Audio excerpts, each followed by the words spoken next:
coming.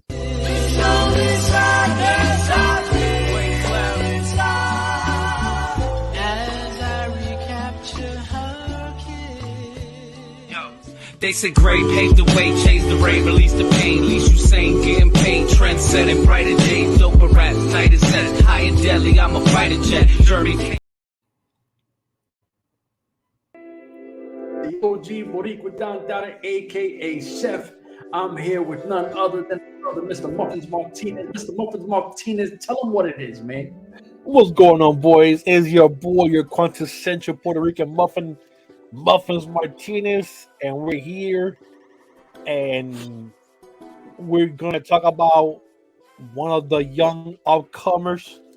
And I know we be having this conversation by ourselves here, like this whole week. Like we talk about this specific person this whole week, and how MLW and Kurt Bauer needs to sign this person this weekend before she's gone. I gotta say it like this too, because if you're a major, right? Hold on, man. Hold on. Like we always forget this. Please don't forget to follow us, subscribe to our page. We have that little picture scanner there. It's Urban Wrestling Network, YouTube, Instagram, Facebook, and Twitter. All the same. Chef always forget, and I'm trying to remember because I always forget too. So take it away, Chef. All right. So what I wanted to touch with is when you're a major, when you're N.W.A, MLW, Impact, AEW, WWE, ROH, MLW, whatever, all these main shows that we watch on our networks. If you have a champion who does not promote the belt, they're not doing a justice, right? Like it's doing you an injustice. Now, we've already covered the tire thing and how we feel, right? Obviously. It's like, at this point, it's, beating a dead horse. So, when you got somebody young, and she reminds me, projection-wise, kind of like, remember Roxy, who you were super high on, and then everybody let Roxy... Chef, who the hell are we talking about, though? We haven't mentioned her name yet. Hold on. I'm getting there. Check so, when Roxy went through ROH, she stopped at MLW, and the next thing we know, WWE was like, nah, that's ours. Yes. Billie Starks is who we keep talking about. Yes. And we see Billie Starks killing it on AEW Dark. She's what, like under 22. She's real young. Dude, she just turned 18. Just turned 18. That's what it is. Remember, she's still in high school. She's 18 years old. Still in high school. Still in high school. Ceiling. High school. She's got the highest ceiling of free agents right now, right? Like she's the talk. She's the thing. MLW has her now. She's already lost a title once, and now this is the rematch to this match, and I think it's coming up this Saturday, right? Yeah, Saturday. Saturday is the second taping, and then this being the most important taping on their MLW in a long time, because this is going to be the first taping on their wheels. Yep. So right now, starting this week, we'll see how the shows are going to translate on TV, starting hopefully in March. Well, yeah, I think this will be around March, right? This we'll see around March. Yes. So, but this is going to be the first ones on the reels going forward now. Yes. So, we're going to see the difference in stage, color coordination, the graphics. Everything is going to be reels and Bet Online, who's Bet Online now is like the main sponsor now for MLW. So this is like a new chapter, like a new beginning for them. Now, I know you're on Twitter more than I am. I hate Twitter. I'm barely ever on it. But I seen MLW put a tweet that said something like, we went up against the Giants and won, right? Like they put something, and that was a shot at WWE. Like we went up against the big bad wolf, and look what we're doing. You try to stop us and could not. So there's a lot that's going into this. Me and you, especially you've been really super excited about the Reels thing. I think Reels is a an amazing platform. It's on damn near everything, Roku, Hulu, everywhere, right? It's just everywhere. Yeah, I saw somebody on Twitter saying, "Oh, I can't. I don't have it." I said, "Dude, what do you mean you don't have it? It's on everything. They even have an app. Download the app. It's on everything. I mean, come on now, stop playing." Yeah. You get people that just want to complain about everything.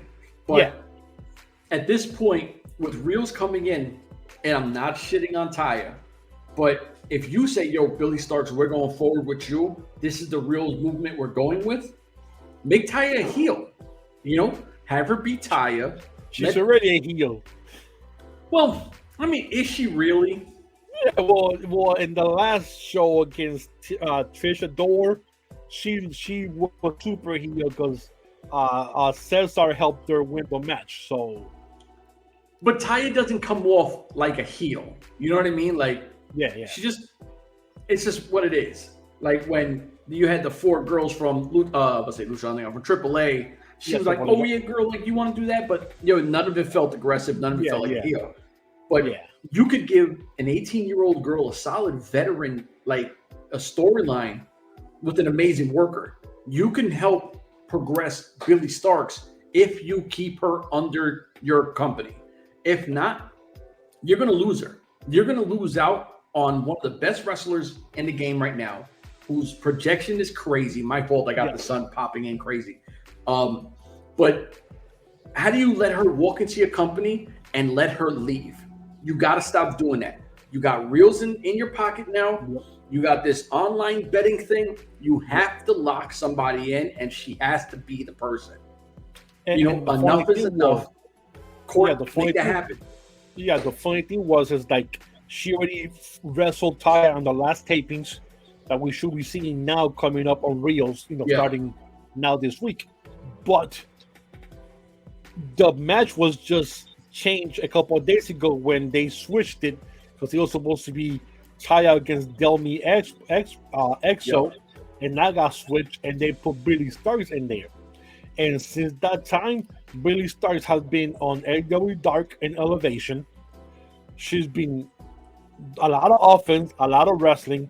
This last week, she wrestled Velvet Sky. Red Velvet. I was like, who? Red Velvet this past week, dude, and that was the most offense I ever seen anybody do against a star who's not signed against someone who's there.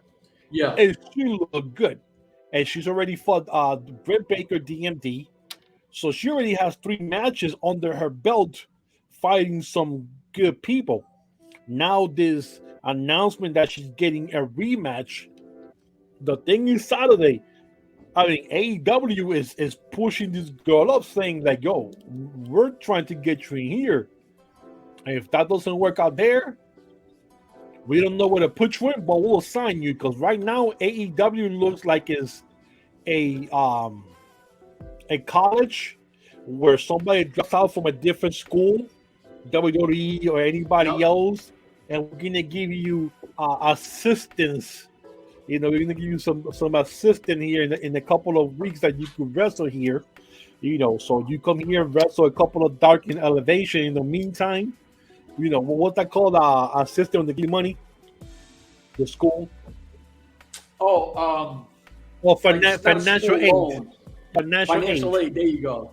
Yeah, that's what AEW looks right now. That they give you financial aid. They just have Madman Fulton this week in the Dark. They had Shane Taylor Promotions in Dark. They had the Kid Bodie, who was Chase University and got let go from the league. He just showed up there, so it's like a financial aid for anybody else. Like, okay, you don't know where else to go. We're gonna use some financial aid for a couple of months. You come here, show off, and hopefully somebody signs you. Or if we got some space, we'll get you in here somewhere. So right now, like we're saying, Kurt Bauer needs to get this Billie Starks here this weekend. She cannot leave the ECW arena without that belt. That's what I'm saying. That's a proclamation right now. So let me ask you a question. I'm going to ask you this, right? Featherweight comes out. We're super excited, right? We were like, oh, that's dope. They've been trying to have a women's division for a while. We love women wrestling. if I asked you, if I say you cannot say Taya, who would be an MLW women? Who would you say is an MLW woman on the roster? Right now? Right now that you can't say Taya. There is nobody except That's for my point. Holly Dead, who was there, holding it down for a while last year with But Willow when's Nightingale. the last time we seen Holly Dead? Yeah, Holly Dead's down in Glow or Wild Women's of Wrestling. Willow Nightingale jumped ship to AEW. Almost killed Britt Baker. Yeah, she signed there. And then you have Delmi Exo that's still out there in the Indies. Brittany Blake is still out there in the Indies. Now they're bringing in Becca for first time ever. So they're bringing this. I mean, they just had Trisha Dora.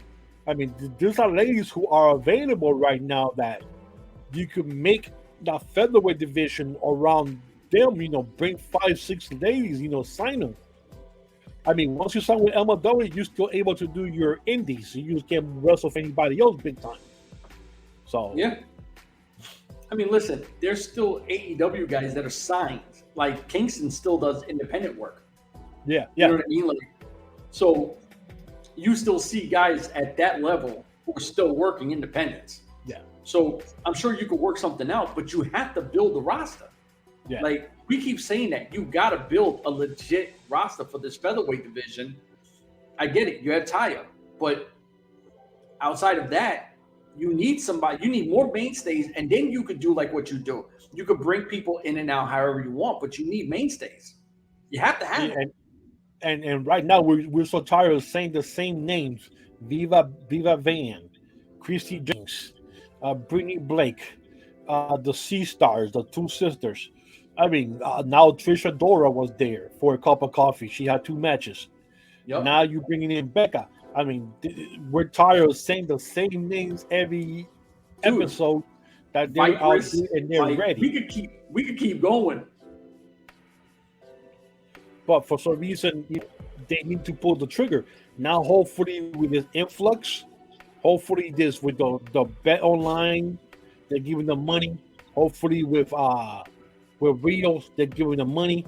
That's revenue coming in.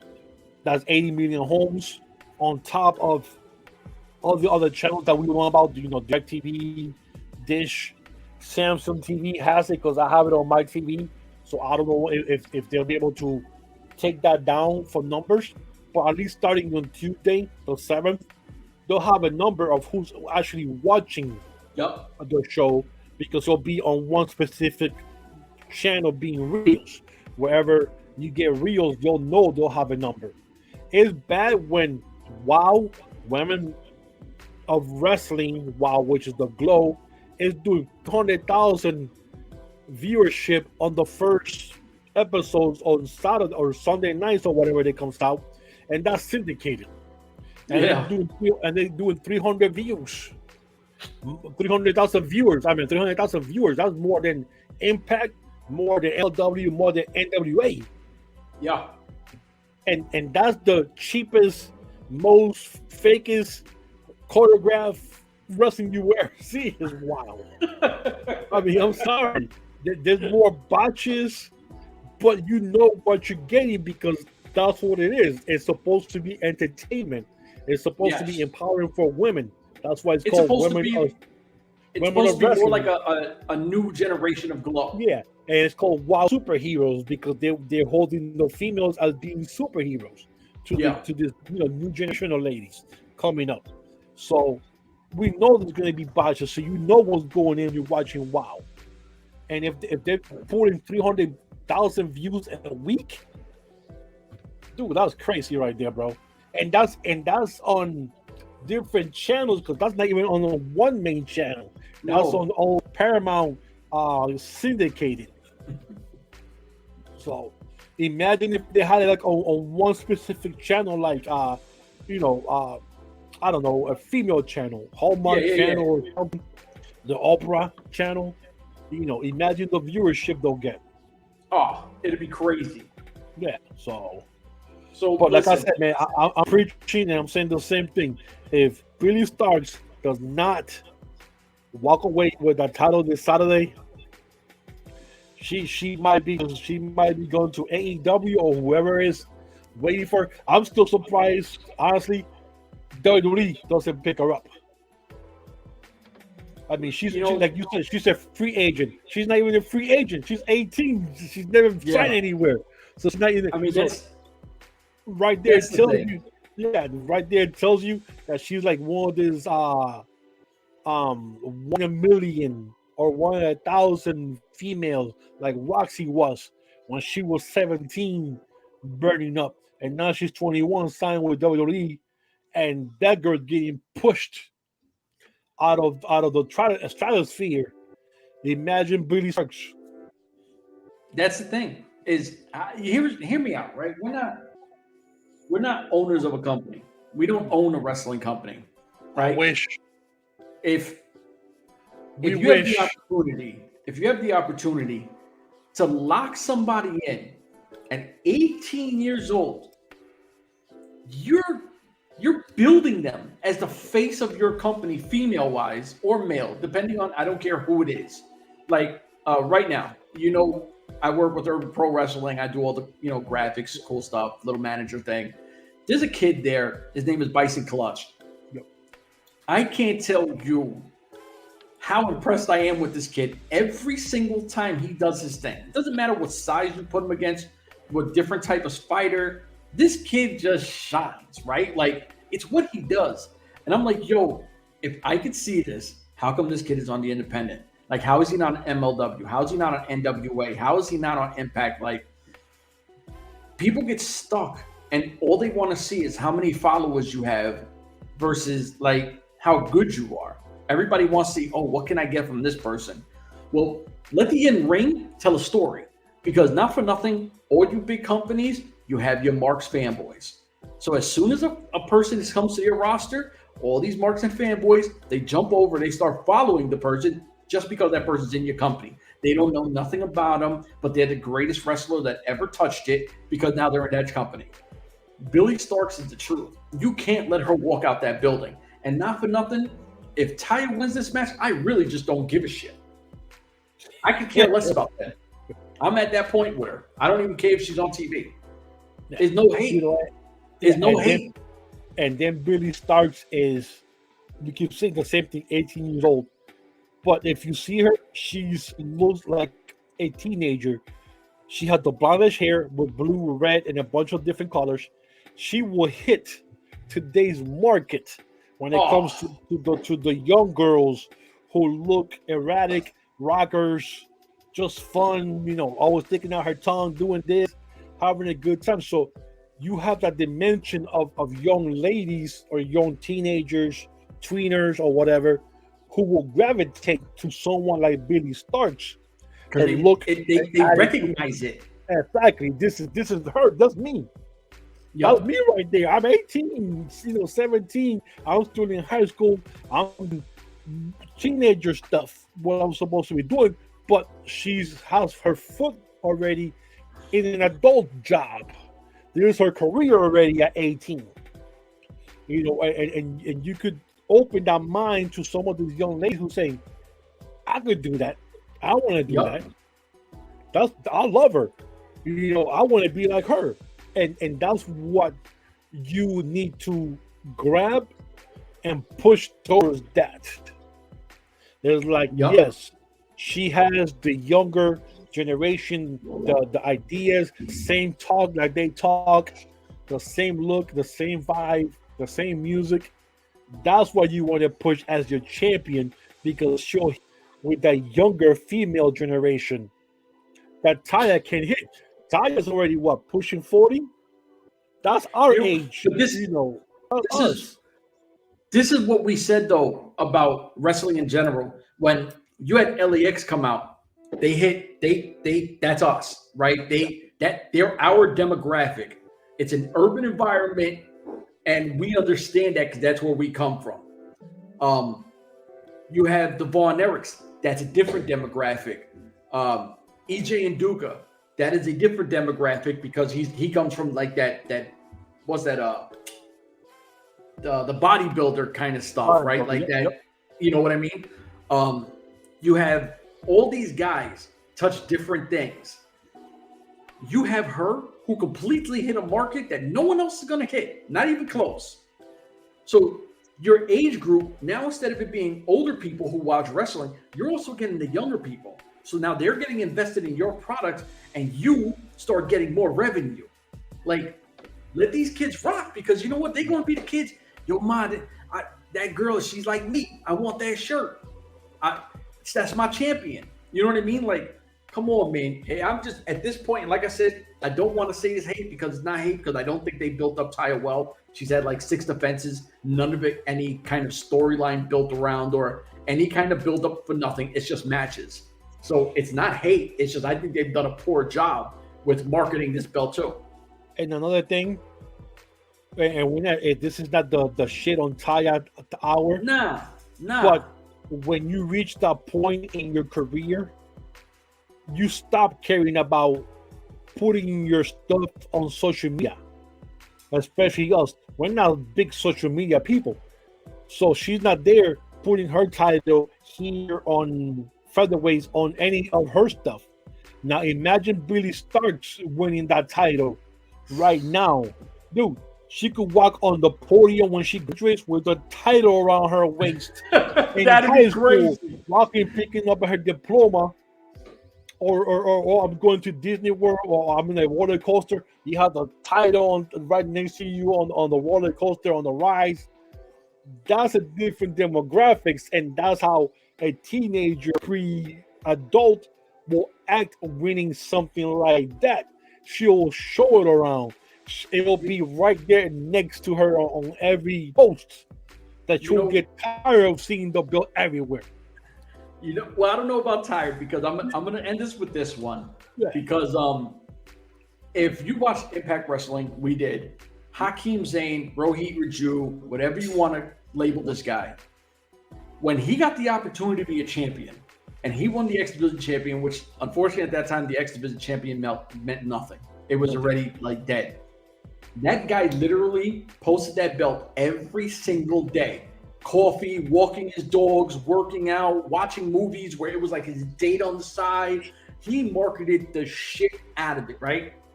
And he made the X Division belt feel special again, right? Yeah. Rohit understood. This is an amazing opportunity. I've never had it. I'm going to show people I'm the champ, right? Like, I'm going to put this everywhere. So you appreciate it as a fan, especially if you like the guy. You're like, oh, that's my guy. And look how he's marketing it. And as a company, can you imagine anyone who is a Rohit fan, Hakeem Zayn, whatever you want to say, if you sit there and you go, damn, like he's always got the X Division belt everywhere. As a company, that means your belt is being seen by everybody. Yeah. His followers, once they click like or they retweet, their followers are seeing the pictures of the same thing. You know, I'm 50 years old. I've been in the business for 30 years. I want another belt. I'm not a social media person. Yeah. Who's gonna know what type of champion I am if I don't show my belt around, because it's just another belt. And you know, I'm 50. I don't do social media. So hey, who's the champion of this company? All I think is muffins. Like, really? I don't see any pictures. Yeah, he don't have social media presence like that. Someone like Billie Starks has social media presence. Oh yeah, you push that. You push it to the limit. You burn it until you can't burn the shit anymore. If it's not broken, don't fix it. Exactly. Curry. Yeah, we're pro Billie Starks. Throw the belt on her. Don't let her leave Philadelphia without that contract, because this is the truth. There's no hate. There's no nothing. There's no shade. Do what you got to do. Pull the trigger. This is the right move. And this hits a demographic that I'm guaranteeing you that Reels wants to be coming in. They want to see the influx of numbers, and she's the kind of person that hits a whole different demographic. My brother, let us out of here. I think I have an idea. Just drop one more. All right.